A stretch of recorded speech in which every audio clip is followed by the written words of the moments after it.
There's no excuses. You get out there, you work, you study, you do what you need to do to become the person that you're going to invent for yourself.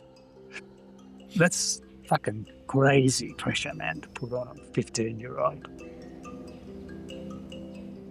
I'm going to kick it off, Peter, if that's all right. Off you go, mate.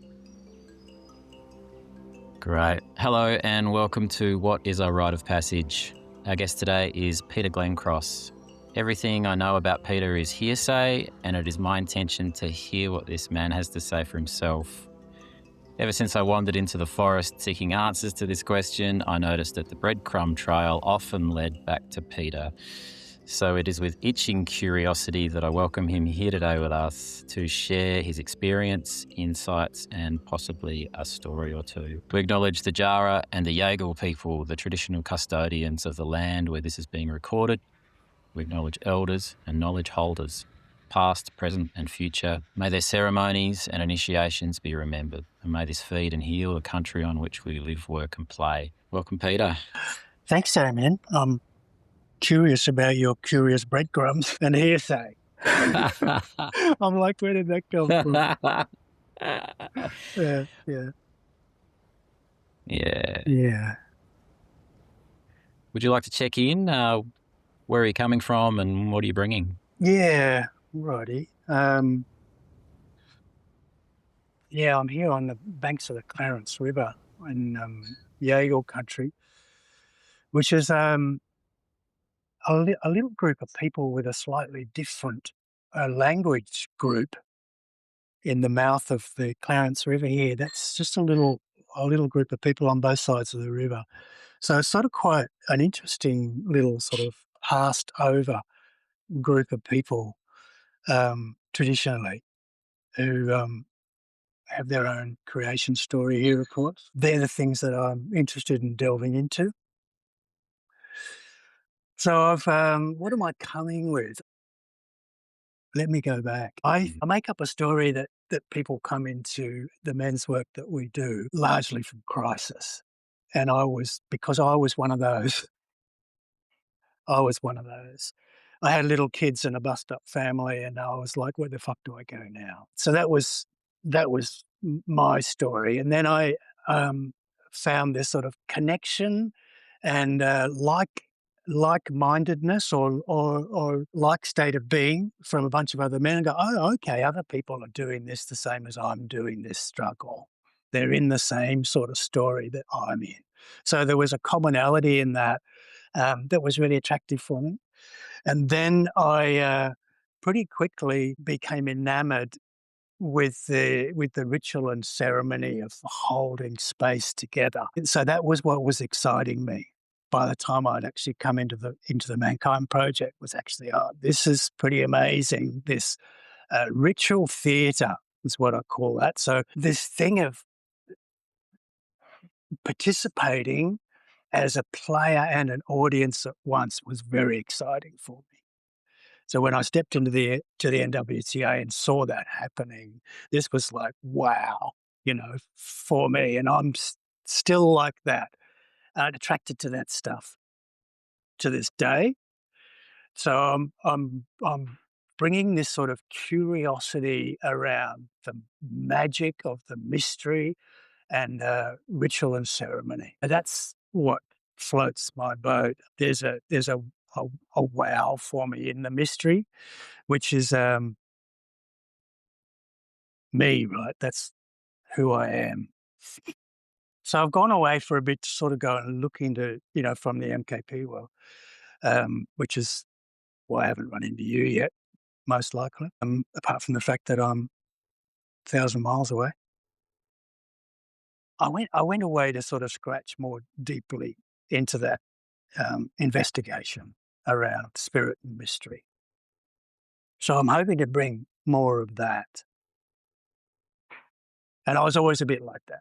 I was always a bit in the MKP world. I was always in about the spirit connection, the connection to the Mother Earth, the connection to each other. So it's all about connection for me. It's all about connection. There's a healing part to that. I get it. But I group for me the NWTA is around connection, connection to each other and connection on a wider level to all that is, right? That talk about these things about, being held by the Mother Earth or being the sacredness of things, the sacredness of the Mother, the sacredness of the Father Sky. We talk about these things, and I think there's sort of something that's cultural around that that's a bit icky. So this has been my journey in this world, if you like, in the second half of my life, in investigating tree hugging men's workers is countercultural, right? It's like the culture has a no-no around that. It's probably changing, but there's been a no-no around this sort of fringe dwelling bunch of men who are getting together to do ceremony, which itself is a cultural no-no. This is like we don't do that stuff, and so the more I investigate that, the more I feel like, and there's always been something in me that wants to push that boundary. So there's a sense of coming out here. There's a sense of when we do this level of ritual that we can do on a weekend or even in I group, it's not something that we see down the pub or in general culture. It's something that we do somewhat behind closed doors because this is not accepted type material, if that makes sense. So there's a coming out in it. Like if we fully come out and have reverence for the Mother Earth, we would also be named in the culture as woke or something PC or right. It's countercultural. So the coming out for me is allowing the world in to see who I am and what I do. That's a fair explanation of the breadcrumbs. Yeah, right. Yeah, I can see why, I can see why men like Paul Fraser and Billy Hill have kind of said, give this guy a ring. Yeah, I had an interesting conversation with Fraser down there. Yeah. Yeah, beautiful. Something I appreciate about you, and it's beautiful to build this off of pretty much no interaction. I Mhm. feel like we bumped shoulders a few weekends ago at the National Gathering, Mankind Project National Gathering in Victoria. Yeah. What I thought I saw was a man who was pretty self regulated in an environment where there was a lot going on. You seemed to have your center, and that was helpful because it encouraged me to keep finding my center and keep finding my way back home. Thank you. What comes up for me when I hear you say that is this training to facilitate groups and to put on a wider sense, to put on a bigger training is about me staying, what was the word you used? Regulated. About me staying regulated, and if you like, in the same sort of analogy, deliver the show. We're here to direct a piece of work. Even if I'm sitting with you as a client, this is about me staying regulated. You can go to wherever you want to go, but I stay regulated no matter what goes down because I'm the one who's holding this space for you to be dysregulated in, right? And I'm here to follow your process. So that's really good training. How can I stay regulated, get my shit out of the way, essentially, right? Get my ego out of the way that's in my reactiveness and allow something to come through me that's actually not about me, but is about the wisdom of the mystery. So this training that we do is very good for that. It's really good for that. I can be on a process work on the guts floor, and I can take a hit, like this story that I'm hearing sort of bowling me over because with its traumatic grief. But I've got to stay the one who's actually holding the centre for this guy or for this group of people, right? That training is rigorous. The training in that is rigorous. Mm. So you could sort of say, because this is sort of my background, where we're putting a show on to 1,000 people, singing a song, doing a thing, and I'm trying to hold myself against all the odds in my nervousness and my everything else in order to deliver the piece as best I can. It's being regulated. Thank you. There's already so many directions that I'd love to take this. And I'm going to try and hold it down with a bit of background. Essentially, I've been kind of sent to you to have a discussion around rites of passage, specifically in the Mhm. youth to man space. And I'm really curious to garner your experience in that realm. Okay, well, let's kick that one off. My experience, my experience in that it's still within me is my 14, 15-year-old self memory had this sort of sense. I could see myself trying to put distance between myself and my birth mother. I was I was getting I was getting rude, and a lot of that comes from uh, this sense of when you touch me, it's different. When you touch me, it's a little awkward and a little icky. You can't touch me like that anymore, mum. So I'm doing this sort of pushing away thing, which is like, uh, and I've seen that in teenage boys that I've lived with ever since. So I always say because I actually saw this, so it's a story that I have with in a household with a mother. The kid was throwing plates across the kitchen. So I always say when the boy starts throwing plates across the kitchen, it's his time. It's time for us elder men to step in and do something about that because that's not something that she needs to put up with or can do anything about. It's not in her nature to sever the psychic umbilical cord. She's there to nurture from go to woe. That's not her nature to make that severance. And the boy is born growing up knowing that he is not going to be the womb carrier. He's not going to be the one who's like his mum. He needs to be different, and he doesn't quite know what that is because no one showed him. So being a boy is a different kettle of fish than growing up a girl, which is you're going to be the continuation of the wombs, right? You're going to be the continuation of the egg carriers. You're going to be the continuation of holding. But they say you've got 3 generations inside every female. Have got 3 generations within them. The eggs and the eggs of the eggs. The man is different. The man is different. So he wants to push her away. He wants to push her away because it doesn't feel right being in this camp, but there's not another camp to go to.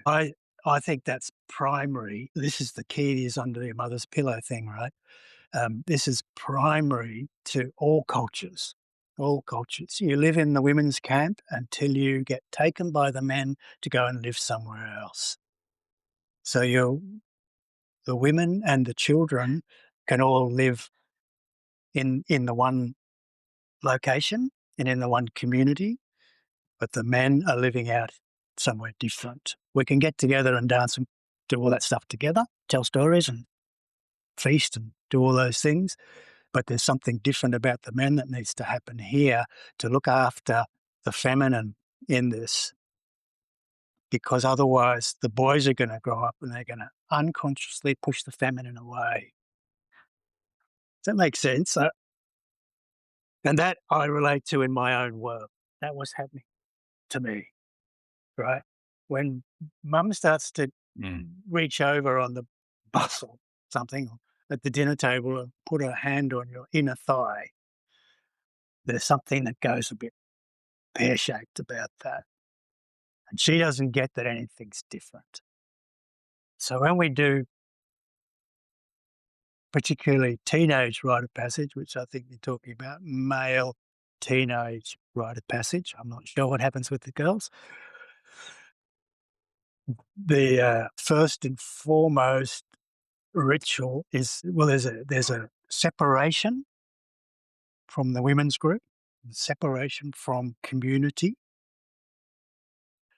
There might be some, in the classic model, some descent, which means going into some darkness of fear or whatever, uh, going into something in order to come out into the light. And the coming out into the light, like, requires some sort of push, like a birthing requires some sort of work and effort and push. Uh, So we need to put some obstruction in the way for this birthing to happen. So I always used to think with my kids, I was putting bricks on their heads because they needed to grow the power to bust through it. So that the pressure build up that it's like, okay, now I need to burst out of the womb, and bursting out of the womb is a rebirthing from the Mother Earth. That's the classic Indigenous ceremonial initiation for boys, is to be reborn from the sacred feminine of the Mother Earth. So I was born once, and now I've been separated from that birth mother. She's always going to be my birth mother, but there's this sort of psychic ritual that happens is now I've been reborn to the Mother Earth. So now my mother is the great mother, the spiritual mother, the sacred feminine. And that happens in lots of cultures. So I've done it a few times. I've done it a few times now, outside men's work and inside men's work, where I believe that's fairly common around most Indigenous cultures around the world, this rebirthing. So you go into some sort of dark space and you come out into the light and you get reborn. Reborn. The Sweat Lodge does that, right? That's what the Sweat Lodge does. And that's sort of the Native American tradition that we adopted, that I learned, is we go into the womb of the mother, into the darkness, and come back out into the light, reborn. So that's the generality that I see that's common and really important for the boys' work. And I relate to that absolutely in my own world. That didn't happen for me. There was a part of me that was, till I was, I don't know, 35 or 40, that was still like, I don't know what this icky sexuality connection is with my mother, but it's not cool. Because I hadn't been through that thing, right? I hadn't been through that. How can I have an adult relationship that all the mothers want when it's kept into this mother-boy relationship? Because nothing's been ritually transferred, transformed. Nothing's been transformed in the relationship. It's a transformative ceremony, a transformative ritual, this stuff, which is a form of magic. Just saying. Feel free to keep saying, because what I'm hearing is a ceremonial structure from a perspective that I haven't had yet in this question. And I would love you to keep moving through that process. Right. You want me to to map out what a ceremonial process might look like? What I'm saying, what I and I'm forming this as I see it. You are as I perceive, you are there right now. My invitation is to stay there and keep bringing me information and insight from that place. And where I believe you've got to is the severance in context to not having had that experience yourself. There's separation from mother. Is that what you're talking about? Severance? Mm. Yeah, Yeah. yeah. And then where to from there? Where do we go from there? Right. The traditional sense that we would often refer to in this context is the men of the community traditionally in First Nations around the world. They might come and grab that boy in the middle of the night and actually take him away from community. So that's almost there's a ceremonial violence in that. It's your time. Or it might be, you know it's your time. Like the kid all knows it's his time, right? Because he knows the thing's coming. He knows the thing's coming. But there's a taking the kid away. There's a taking the kid away that is by a group of elder men. And then there's a sense of something in in that process that we might talk about in men's work and men's workshops particularly, is creating safe containers. So we actually need to build safety and trust with these guys, with these young people, and to a greater extent, their parents, if their parents are coming along, because they can be more difficult than the child. We need to already have that. We've got this. We've got this feeling that we've got you. We can carry you in this. It might be in the middle of the night and you might not have enough clothes on or whatever, and you might be scared, but we've got you. So there's already been built up a circle of uncles, because I think that uncling in this is really important. There's a circle of uncles who have the trust of the father, the parent, to say to the parent, you can't do this. We need to do this for you. That's why all these single mothers are crying out saying, fellas, do something about my boy because I can't do this. The uncles need to have actually got together and circled up and got this whole thing organized and created sacred space with ceremony, right? We've cast a circle. We've called the directions. We've got a sacred fire lit. We've done these things to do what we need to do to be in right relationship with the mystery of place and everything that is, so that we've got you. So after that ritual separation from community and mother, there's a period of let's take these kids and we'll take them into the mystery. We'll take them somewhere that they know not what. And yet there's a trust in it. There's a trust in it. So that the kids are like, this is fun. You know, we're going to go on a bushwalk, we go wherever we're going, we need to know, or they need to know that it's a mystery. It's a not known where we're going, and it's a not known what's going to happen here. So there's a whole giving way to the unknown.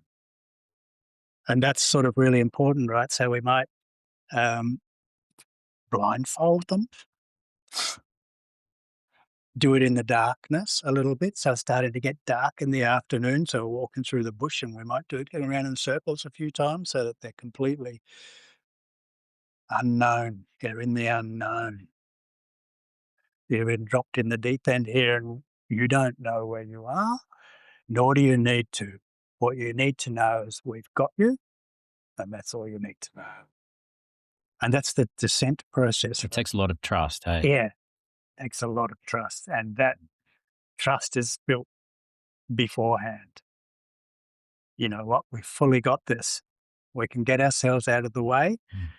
and we can be focused and attentive and know that we can carry this thing safely, and we can respond to any crisis that happens. Someone's freaking out, someone stepped on the sharp stick, someone's right. We've got this. We've got this. So that's the sense of it's okay. We're all grown ups here. We've got this. Yeah, and that goes on for the in the old pathways model that I was trained in. That can go on for a day or two. That we don't know what's happening, and the tension's building because we don't know, and uh, building trust and holding. And this is a different relationship to the world that kid has than getting up in the morning, having breakfast, and going to school on the school bus. Right? It's all we're breaking that routine because we're taking them away from community, and then we're following closely. We're watching, watching, watching, watching. We don't have to be doing very much,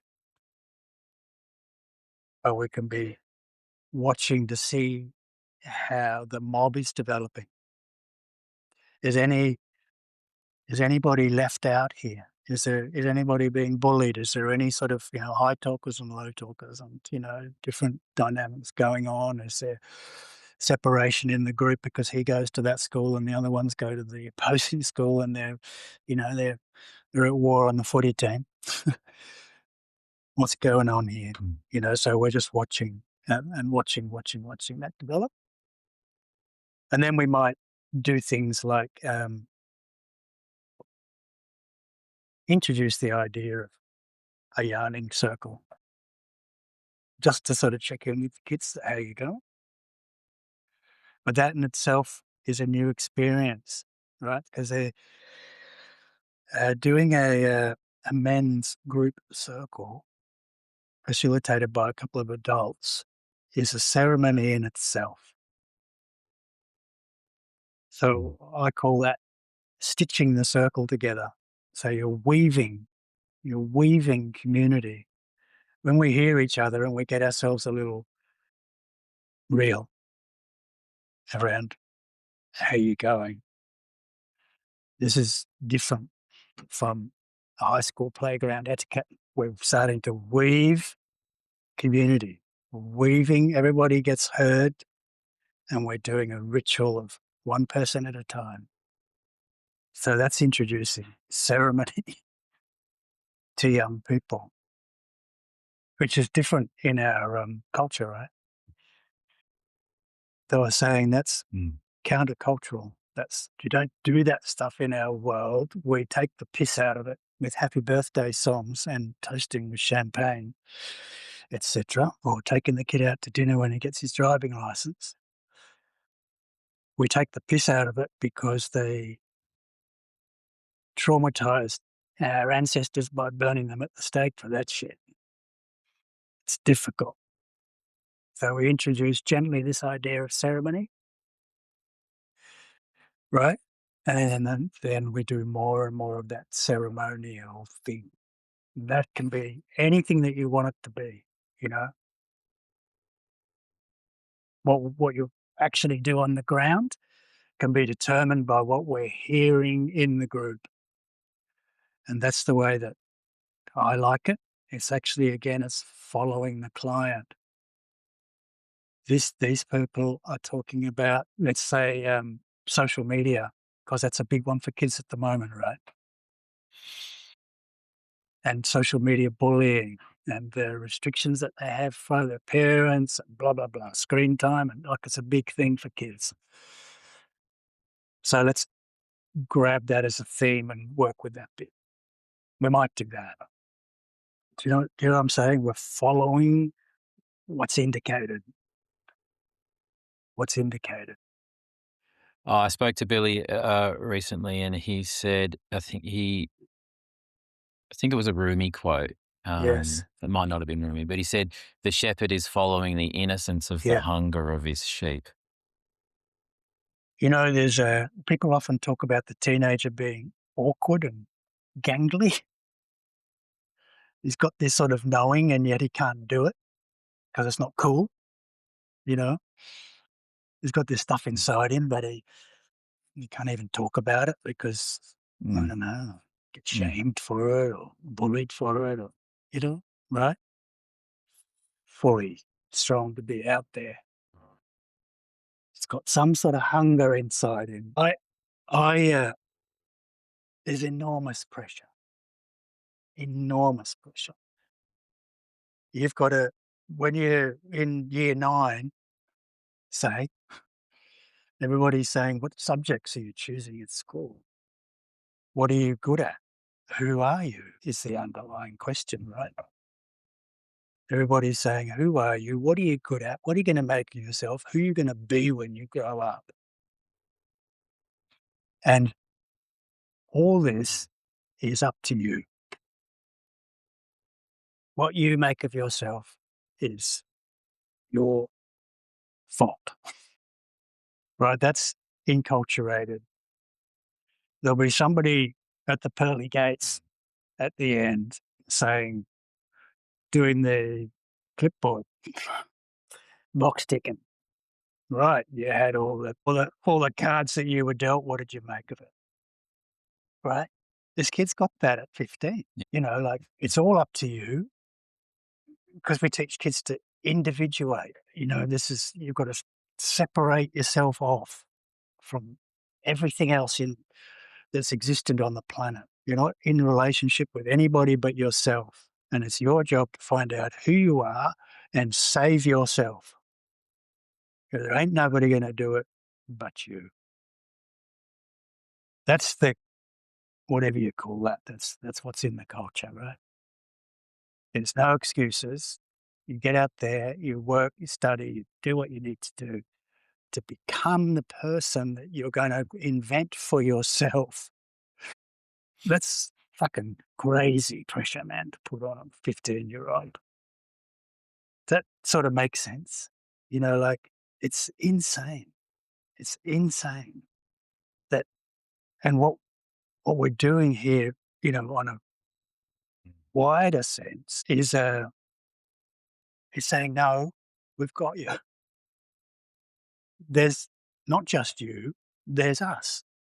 You can talk about this.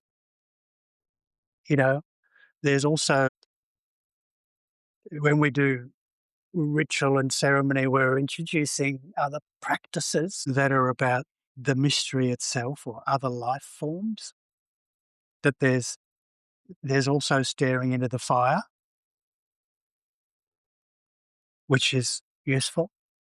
It's a relationship that I can have with something else.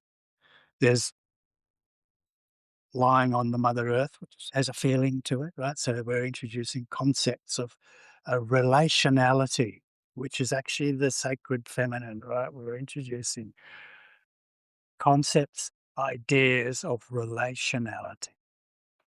There's feeling and connection and community, relationship are all sacred feminine qualities, right? We don't get those traditionally as males.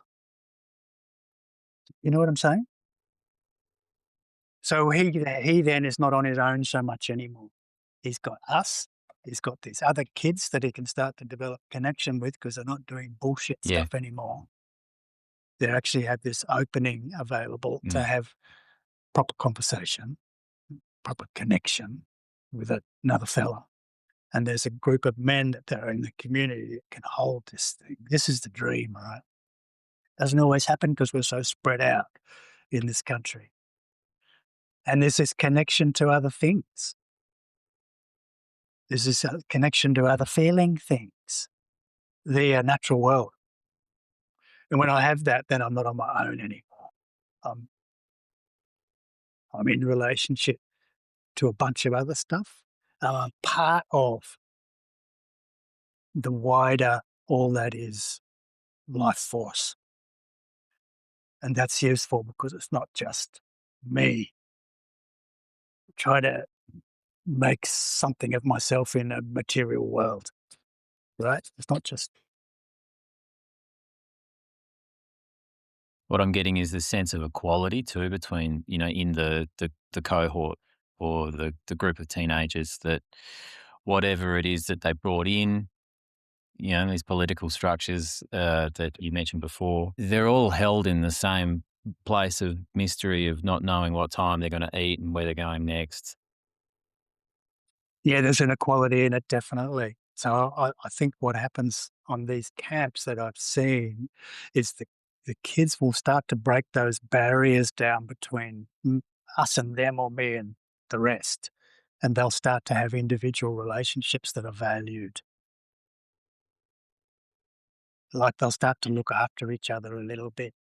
He's only the young one because he's only 13, but we take that into account and we support him as well as we can because I'm 16 and I've got more on board than he's got. Mm. So you start to see those things happen. Mm. You start to see individual relationships develop over a couple of days. Yeah. And then so we do that and get the relationships happening, and then we do this challenge with yourself, which is some sort of, as I say, some sort of pushing through towards the birthing experience. How can I meet something that's really difficult for me? And we might have a pre-thought out, preordained challenge that is, or we might make one up in the spot according to what those kids are bringing us. And it might be different for each individual. What that challenge is might be darkness, might be isolation, might be not eating a lot, not sleeping a lot. And part of all that is becomes a little vision questing. When we deprive people of sleep and food and we take them into a different world, then there's an opportunity to go into a trance state here, which is like you can often feel that on a warrior weekend. You don't want to go back to the real world because this one's pretty good. So people they're in a trance, right? There's like this other world, the non-material world. I've had a taste of. I've had a taste of this feeling world. There's a possibility of slipping through the veil here and having an experience with the other than day-to-day human experience. That's very useful for anybody because then I'm not alone anymore. I've got relationship with these other entities. So often we'll do that on a boys' camp. We'll do like a little mini vision quest. We'll send you out in the bush. You're not going to have much. You might have some water to eat, drink rather, and it'll be dark. And you'll be exposed with your own fear. And how you deal with that is what might come to you. It's what might come to you in that state. And something in the dream state might come in from the outside. So that's often part of it, hey? Take people away from the ordinary in order to be able to be in a mind state that's different and less cognitive and have a different experience.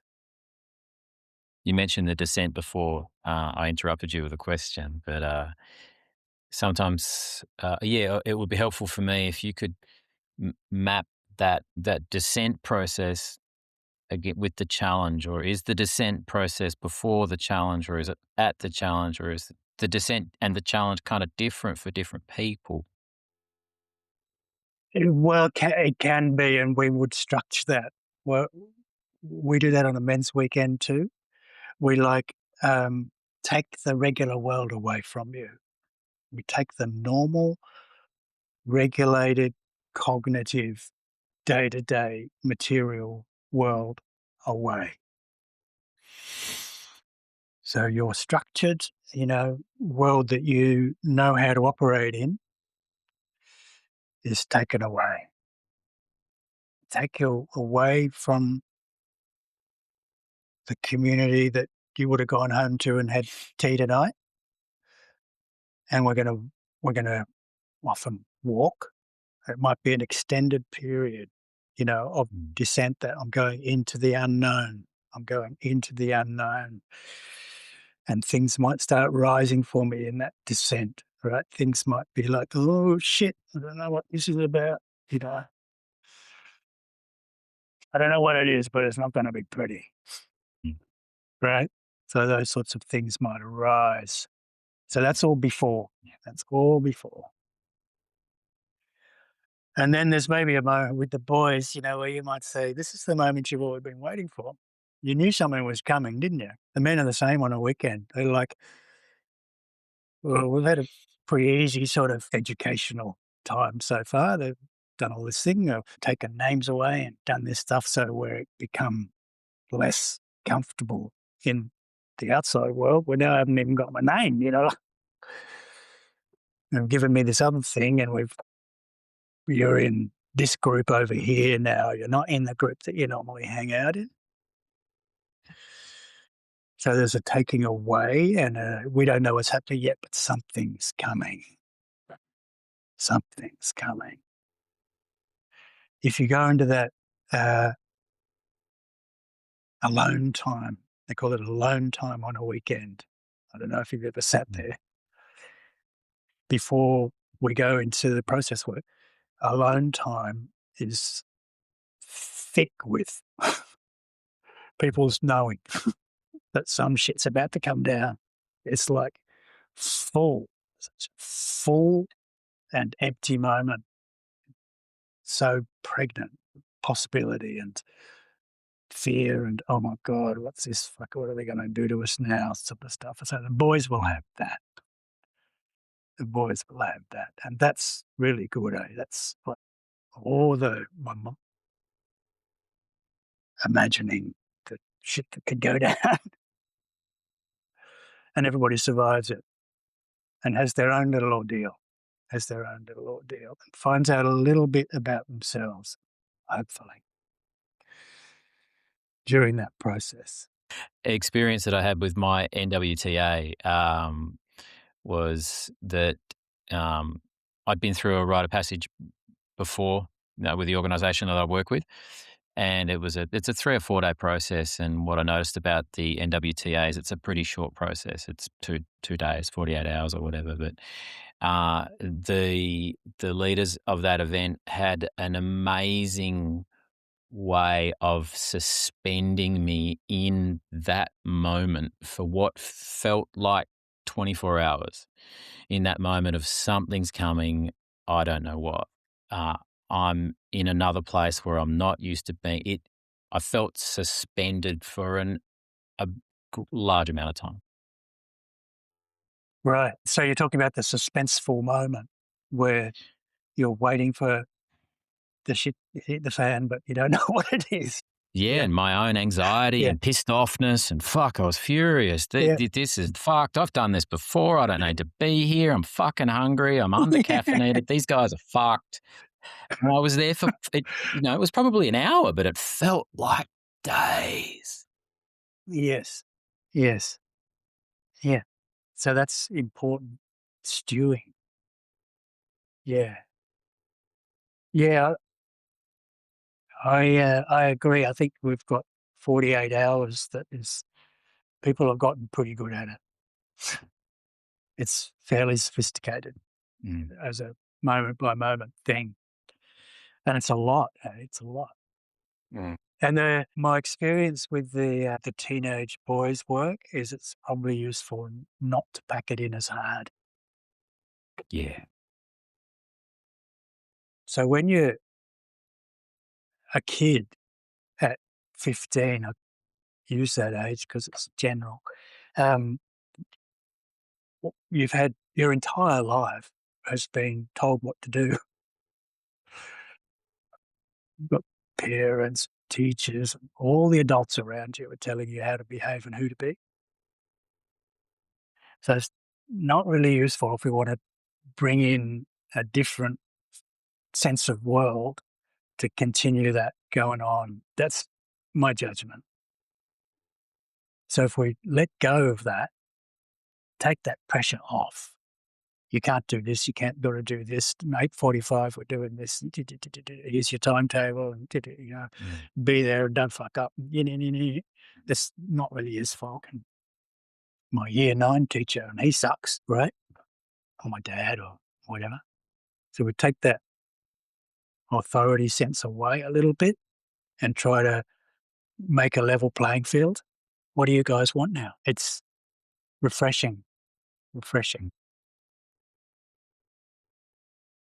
Yeah. So I think probably we do that less. We do it less for the boys. It's useful. Mm.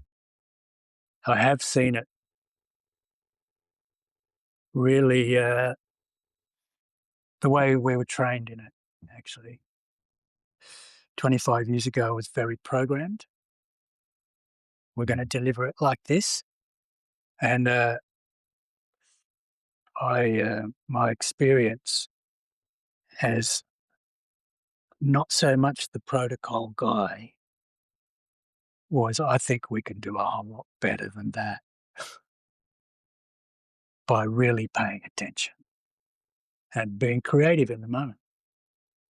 And that's my experience. If we sit down together with 8 blokes or whatever it is who are holding this circle and we're like, "Oh, right, what do we got here?"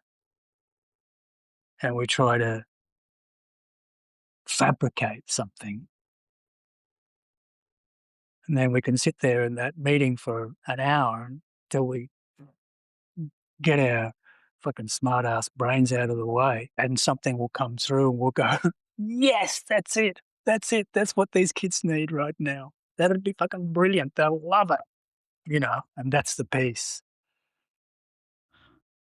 that makes sense.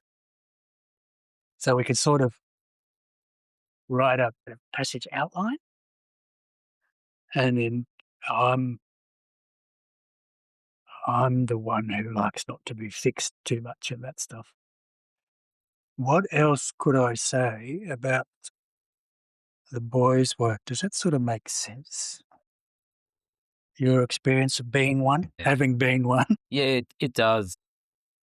I'm uh, I'm enrolling for an event in April, and so part of that is speaking Mhm. to a bunch of single mothers and getting them on board with the concept of what this is. And so Right. I've learned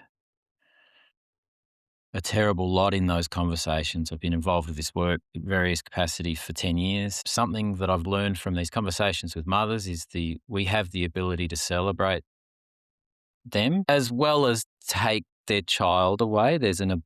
We have the capacity, I think, to celebrate that they've got that child to that point. And yes, there's going to be a severance, but there's also going to be a celebration and an honoring. And during this work, I've reflected on my being uninitiated.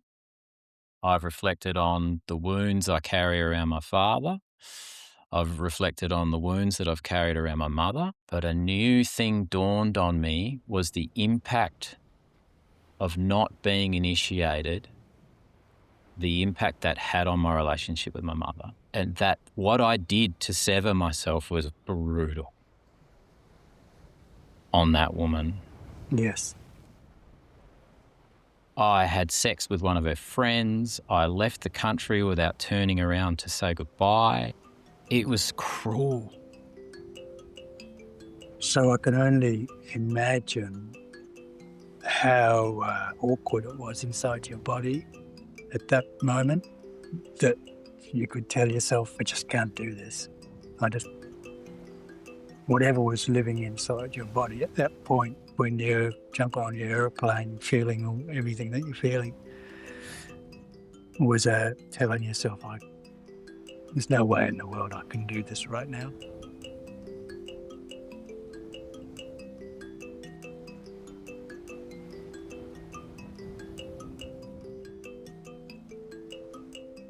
So at risk of wanting to leave that really lovely silence,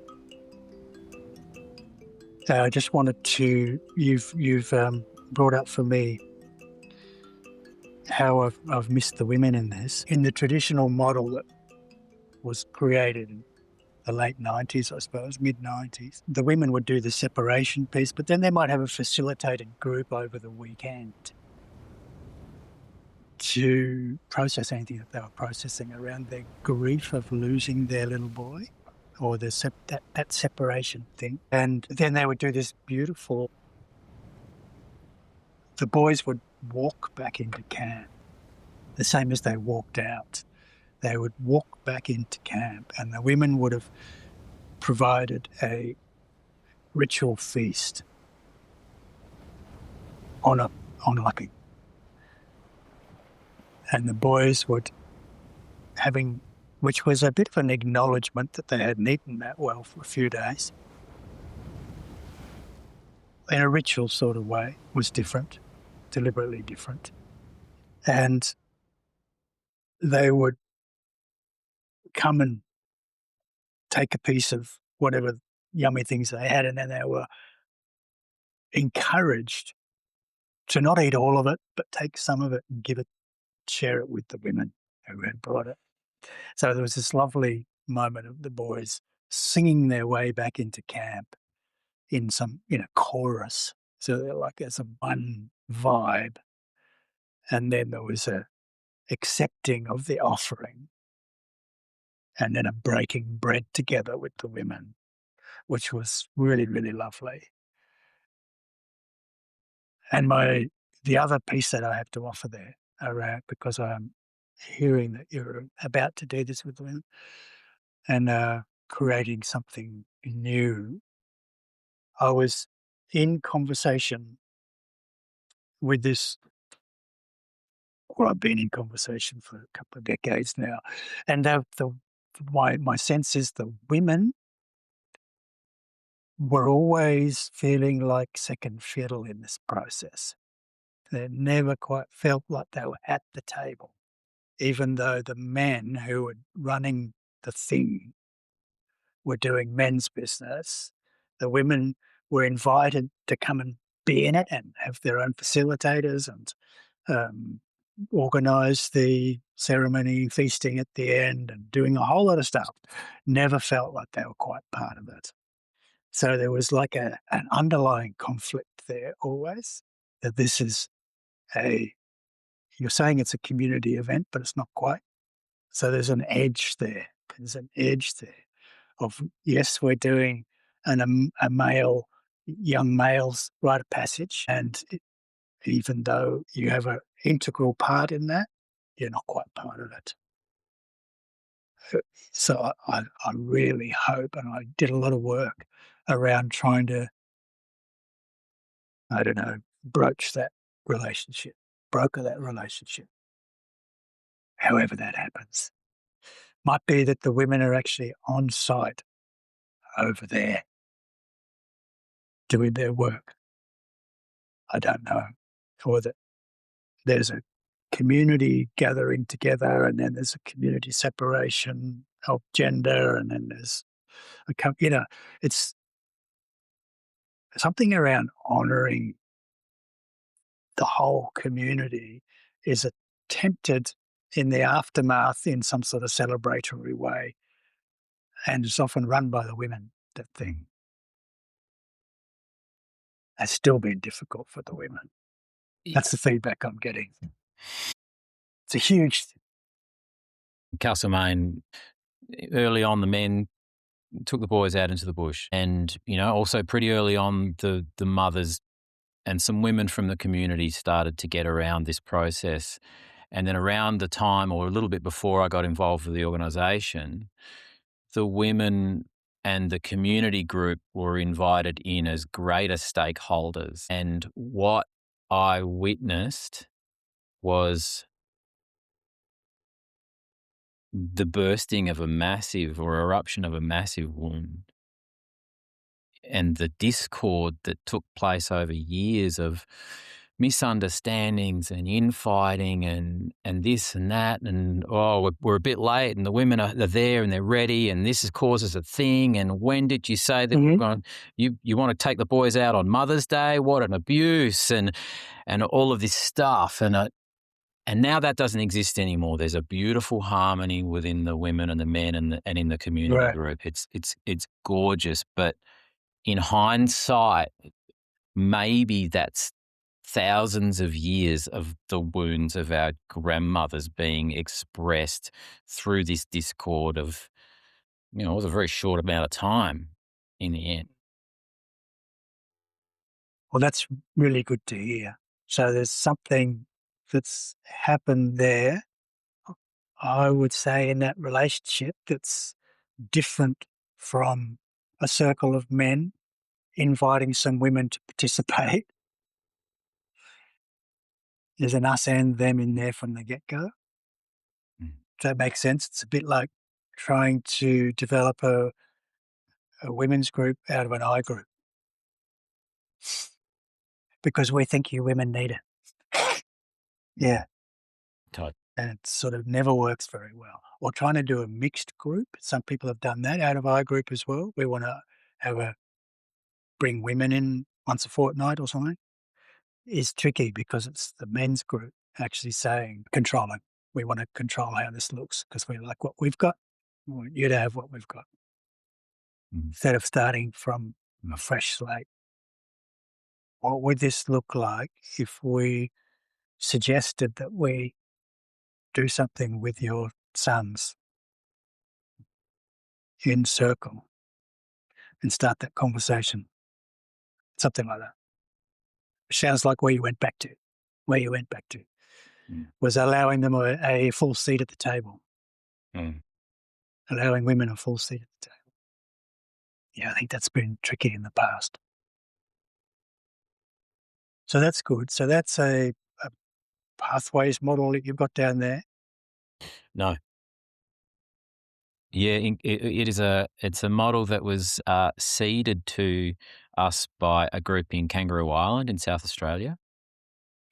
There was, Yes. yeah, there's a few guys that 16 years ago they went and did a process, or one guy went with his son and had the courage to initiate something in Victoria. And Mhm. as a friend of mine explained yesterday to me, a group of men from Kangaroo Island came over. They scouted a spot. They scouted a few ceremonial sites. They ran an event for some local men and their boys. And then they came back a couple of years later to shadow while these men ran it for themselves. Right. Heroes, giants, it's incredibly courageous. And out of that, we've got a Right. 16-year-long organisation that's initiated 85 boys in the community. Wow. Okay. And that's where you live? You're in that region? I'm out of Castlemaine, but I'm in the same region. Yeah. Okay. Well, that sounds very healthy. Yeah. Very healthy. We're probably sort of done here, but you reminded me the other thing that I think is really important is to get younger men on the ground to Mm. deliver this work. It's not it's not so easy for me as an old fella to feel current in the same generation. Can have elder folk like me sitting around the fire chewing the fat, but the people who actually need to do the nitty-gritty on the ground have got to be 40 years younger than that, in my judgment. I think there's something about that connectedness that the young people have with the people who are holding them that's important. And that's sort of been the sort of problem that sort of happened up at Bellingen is that people who've been running it, needed those boys who had actually been through it 10 years ago to start to pick it up and carry it. And it Mm. wasn't quite happening for Mm. whatever reason. But that would be the dream, right? people who Mm. people who had actually been through the process and then had come back and staffed it would be the ones to pick it up and be the ones with the drive. So I think that's sort of quite important is to get there's a letting go process in it as well, allowing the younger men to pick up with this thing and run with it. That's congruency to me. That's congruency with the model. If I I can play the role of a 14-year-old boy, or I can play the role of a father, and I'm really modeling how I do that succession, or I do that education piece, how I recognize that there's a teenager in front of me with power that wants to step into the place where I am. How do I step back into a new place of my own and witness as he occupies the space I now occupy? Yeah, yeah, yeah. There's a transformative rite of passage in that as well, right? I'm now not the guy doing that. I can Mm. I can initiate him into the role. Is there anything more you think or feel or want to say? I could probably rabbit on for ages, but I think we've sort of done the meat and tatties of it. Yeah. And I don't, I'm getting from this conversation that you've been around a long time, and that you've putting some energy into this gathering and garnering whatever is out there in the community around experience and wisdom in it. So I've got a lot of gratitude and respect and honour for what you're doing, brother. It's good, good. It's a really nice way to go. Just go and pull all the pieces together and see what's here. And they'll be all over this country. You different groups. Perth's been doing pathways for a while. Tasmania's been doing pathways for a while. And other people have been doing their own community groups like you. Beautiful. Thank you so Cheers, much. Damien. See you, mate. Great. Cheers, brother.